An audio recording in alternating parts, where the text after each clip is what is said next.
The hour in Moscow. Thanks for staying with us here on RT.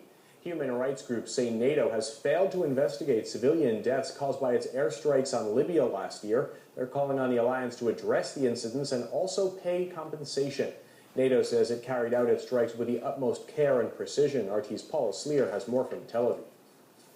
Amnesty International says that NATO neither properly investigated nor provided compensation for the civilian casualties that occurred during its 7-month operation. And in a statement, Amnesty International said that NATO had made a lot of noise around protecting civilians, and as such, it could not merely brush aside its responsibility with vague statements of regret over civilian deaths.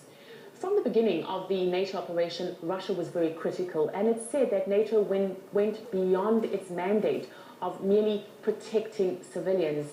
And hearing from Amnesty International, they know of 55 civilian cases that include 16 children and 14 women. Now, survivors and victims' relatives say that they have never been contacted by NATO for their side of their story or for any kind of compensation. NATO has responded by saying that they deeply regret this, but that their mission and their mandate in Libya is over. Anti-war activist David Swanson says bombing campaigns for humanitarian purposes don't pay off.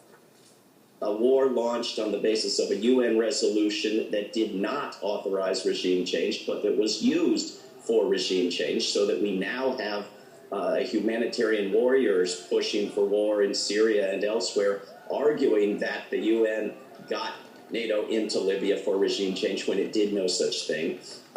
We have Libya held up now, along with Kosovo and the first Gulf War, as a good war, as a humanitarian war, and no explanation of the number of lives killed by NATO and by the U.S. in the process, the lawlessness of the war, the lawlessness of murdering the ruler of a country, and the chaos that resulted, so that there is no expectation in the foreseeable future of a stable democracy with protection for human rights in Libya, as might have been predicted from the fact that we've never achieved such a thing with our bombs before.